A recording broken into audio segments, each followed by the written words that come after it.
வணக்கம் மக்களே. இன்னைக்கு நம்ம மார்க்கெட் நல்ல ஒரு பாசிட்டிவ் பர்ஃபார்மன்ஸை கொடுத்து தான் க்ளோஸ் ஆயிருக்கு. நம்ம ஆஃப்டர்நூன் டிஸ்கஸ் பண்ணும்போது 50-50 கரெக்ஷனை வந்து ஃபேஸ் பண்ணிட்டு இருந்தது. ஒரு 50-60 பாயிண்ட்ஸ் பார்த்தீங்கன்னா பாசிட்டிவாக இருந்தது. பட் அதுக்கப்புறம் ஒரு நல்ல ரெக்கவர் நம்ம மார்க்கெட்டில் ஏற்பட்டிருக்கு. நிஃப்டி 50யும் ஒரு 124 பாயிண்ட்ஸ் வரைக்கான ஏற்றத்தை கொடுத்து கம்ப்ளீட் ஆயிருக்கு. பட் பேங்க் நிஃப்டியில் அந்த அளவுக்கான ஒரு ரெக்கவர் இல்லை. வெறும் 100 பாயிண்ட்ஸ் மட்டும் ஒரு ஏற்றத்தை கொடுத்து இன்னைக்கு டேவை பார்த்தீங்கன்னா கம்ப்ளீட் பண்ணியிருக்கு.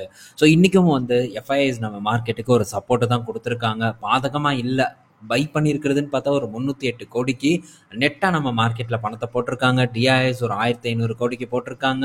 ஸோ மார்க்கெட்டும் இன்னைக்கு நல்ல ஏற்றம். ஆல்மோஸ்ட் இப்போ நிஃப்டி 50 25,700 கிட்ட வந்துருச்சு. இன்னொரு 300 பாயிண்ட்ஸ் தான் 26,000 வந்து ரீச் ஆகுறதுக்கு. ஸோ இப்போ இருக்கக்கூடிய நிலைமையை பார்த்தா மார்க்கெட் சீக்கிரம் இந்த 26,000 வந்து ரீச் பண்ணும் அப்படிங்கிற ஒரு எக்ஸ்பெக்டேஷன் தான் பெரும்பாலும் பலருக்கும் வந்து இருந்துட்டு இருக்கு. பட் தொடர்ந்து வாட்ச் பண்ணுவோம். ஸோ செகண்ட் வீக் நெக்ஸ்ட் வீக்ல இருந்து மேபி எஃப்ஐஐஸ் அவங்க மனசை மாத்துறாங்களாங்கிறத பொறுத்து இருந்து பார்ப்போம். ஸோ இந்த வீடியோவில் நம்ம பல பங்குகளோட ரிசல்ட்டை பற்றி தான் டிஸ்கஸ் பண்ண போகிறோம். ரிலையன்ஸோட ரிசல்ட்டும் நம்ம இப்போது பேசிகிட்டு இருக்கக்கூடிய தருணத்தில் வந்துருச்சு. பட் இன்னும் கம்ப்ளீட்டாக வந்து செக் பண்ணாதனால அதை இங்கே வந்து நம்ம டிஸ்கஸ் பண்ணல. ஹெட்லைன் மட்டும் பார்த்தா ஒரு 10% பார்த்தீங்கன்னா ப்ராஃபிட் இயர் ஆன் இயரில் ரைஸ் ஆயிருக்கு. பட் இருந்தாலும் நாளைக்கு நம்ம ரிலையன்ஸோட ரிசல்ட்டை பற்றி டீட்டெயில்டாக வந்து டிஸ்கஸ் பண்ணுவோம். ஸோ இப்போது பாலிகேப்போட ரிசல்ட்டை நம்ம பார்க்க போகிறோம். ஸோ பாலிகேப்போட ரிசல்ட் நம்ம எக்ஸ்பெக்ட் பண்ண மாதிரி ஒரு நல்ல பர்ஃபார்மன்ஸை வந்து கொடுத்துருக்கு. அதே சமயத்தில் ஜிண்டால்ஸாலையும் ஓரளவு பெட்டர் பர்ஃபார்மன்ஸ் இருக்கும் அப்படின்னு எதிர்பார்க்கப்பட்டது.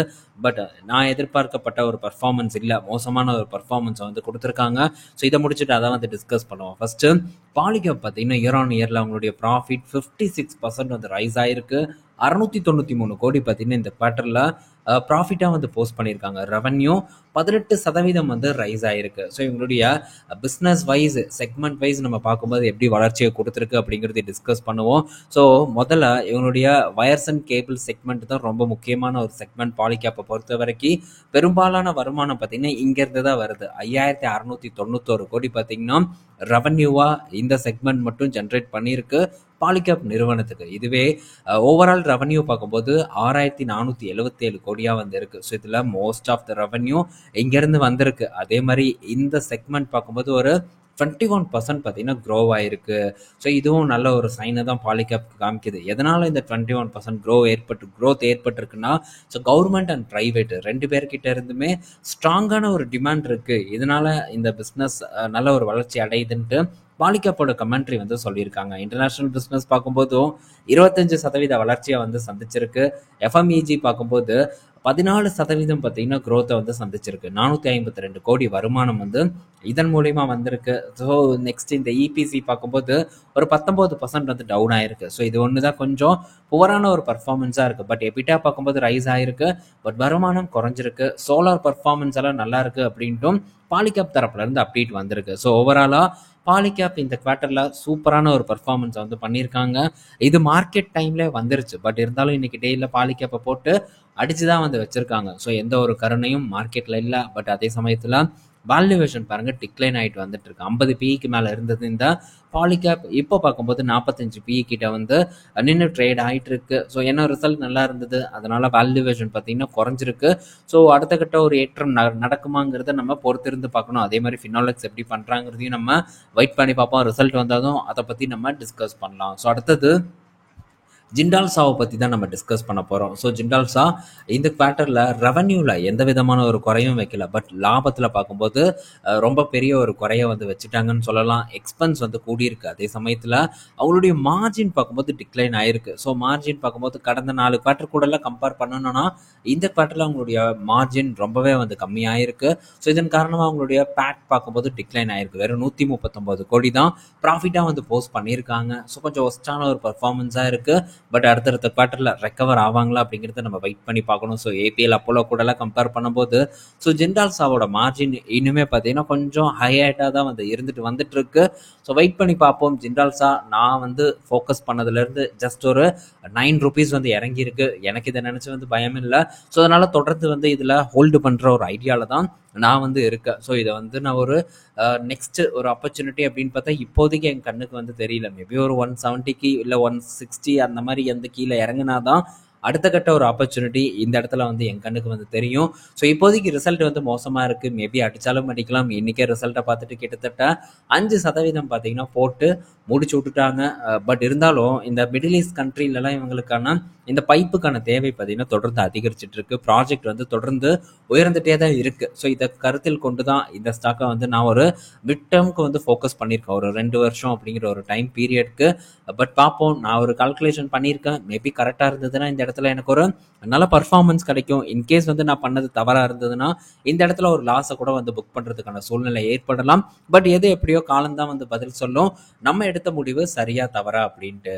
ஸோ நெக்ஸ்ட் பார்த்தீங்கன்னா எவல்ஸோட ரிசல்ட் வந்திருக்கு. ஸோ இவங்களும் பார்த்தீங்கன்னா வயர்ஸ் அண்ட் கேபிள் செக்மெண்ட்ல இருக்கக்கூடிய ஒரு நிறுவனம், கூடவே ஒரு டைவர்சிஃபைட் நிறுவனம் அப்படின்னு நம்ம சொல்லலாம். ஸோ பாலிகேப் பொறுத்த வரைக்கும் இந்த எஃப்எம்பிஜியில் வந்து ஒரு க்ரோத்தை வந்து கொண்டு வந்தாலும் கூட ஸோ இன்னும் பெரிய அளவுக்கான ஒரு வளர்ச்சி அந்த இடத்துல அவங்களால பார்க்க முடியல. அதாவது ஒரு பெரிய பிராண்டாக வந்து உருவாக்க முடியல. ஸோ ஃபேன் கேட்டகரி பார்த்தீங்கன்னா ஸ்லோடவுன் ஆயிருக்குன்னு பாலிகேப் சொல்லியிருக்காங்க. பட் பாலிகேப்போட ஃபேன் எல்லாம் யாராச்சும் வாங்குறாங்களா அப்படிங்கிறதே எனக்கு தெரியல. எனக்கு தெரிஞ்சும் நான் எங்கேயும் பார்த்ததும் இல்லை.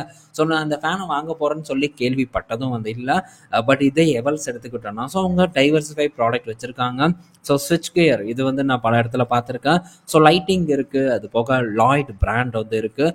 ஸோ இதெல்லாம் பார்த்தீங்கன்னா இந்த பாலிகேப்போட ஹெவல்ஸோட ஒரு நல்ல டைவர்சிஃபைடு ஒரு தன்மையை வந்து நமக்கு காட்டுது. பட் இருந்தாலும் க்ரோத் அப்படின்னு பார்க்கும்போது எல்லா பக்கமும் சிங்கிள் டிஜிட் க்ரோத் தான் வந்து ஏற்பட்டிருக்கு. வயர்ஸ் அண்ட் கேபிள் செக்மெண்ட் மட்டும் ஒரு 12% க்ரோத்தை கொடுத்துருக்கு. இந்த வயர்ஸ் அண்ட் கேபிள்ஸ் தான் எவல்ஸுக்கும் ஒரு முக்கியமான ஒரு இடமா வந்து வந்துட்டு இருக்கு.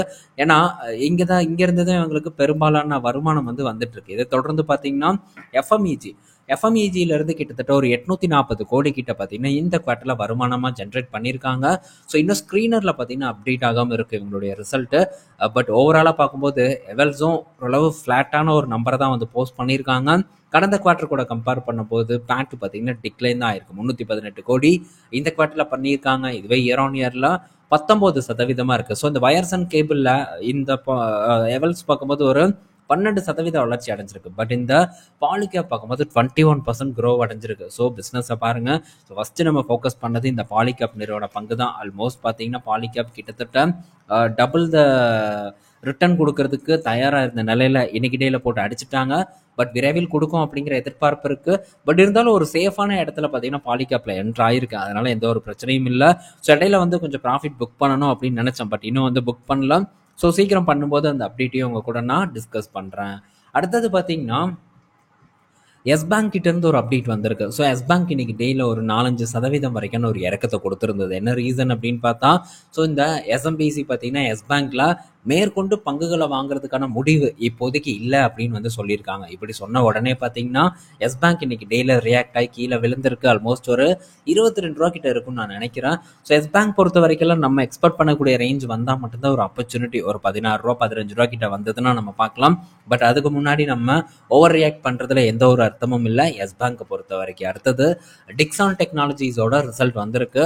ஸோ டிக்ஸானோட ரிசல்ட் பார்க்கும்போது ஓஹோன்னு இருக்கும். வேற லெவல் ஒரு பர்ஃபார்மன்ஸை பார்த்தீங்கன்னா போஸ்ட் பண்ணியிருக்காங்க.